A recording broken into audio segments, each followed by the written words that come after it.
So, Bruce, the Oilers have the 10th overall pick in the NHL draft this year. Mm-hmm. Today they do.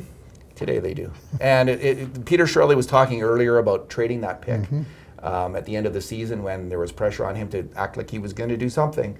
He mentioned that that pick was kind of on the block and he was thinking about moving it. But the Oilers have obviously, clearly since moved away from that position. They're going to almost certainly hold that pick.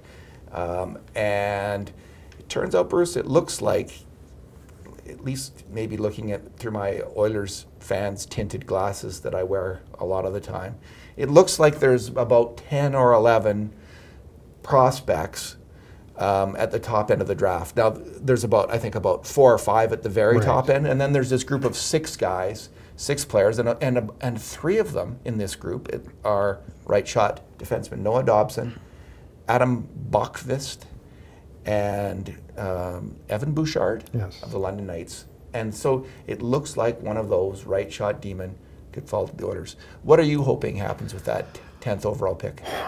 Well, look, I boiled it down to the question of would I rather have Keith Gretzky using the 10th pick to make a selection, or would I rather have Peter Chiarelli using it to make a trade?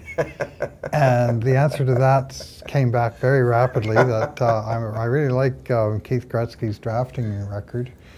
And he's had hit a couple of big home runs in mid-first round with Boston with David Pastrnak and then Charlie McAvoy. Can you imagine getting a Charlie McAvoy? What kind of a difference that would make to the Oilers? So, and if you got the, if you do have 10, I heard lists that were 9 deep, and the Oilers were number 10, of course. And I thought that those 9, they might not go in whatever order, but they'll be the first 9. And the Oilers would just miss out because they are 10th. And then they might be looking at Ty but Smith. But Jesperi Kotkaniemi, well, the Finnish center, has definitely moved up on. He certainly got in the conversation.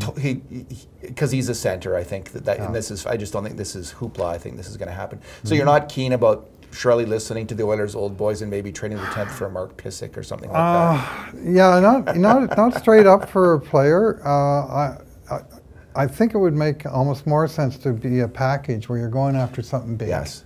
And if part of the price of that package is a first-round draft choice, as it often is when you're really going after a top-notch player.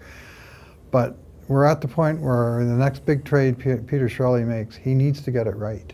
You know, he's got to make it. The guy coming in has got to be a difference maker. I think we're going to all be relieved, and me included, if Chiarelli doesn't make a big trade this summer and actually makes a number of little kind of like Patrick Maroon, Cam Talbot, Ty Ratty type trades where he's trading picks, where he's trading his draft picks or nothing at all, or making signings to get an established player who's not got a lot of value. He seems to do better with that kind of trade than he does when he goes after the big fish. He tends to get pulled overboard and swallowed by a shark, spit out on deck. It is June, David, so this is Chiarelli's month. Yeah.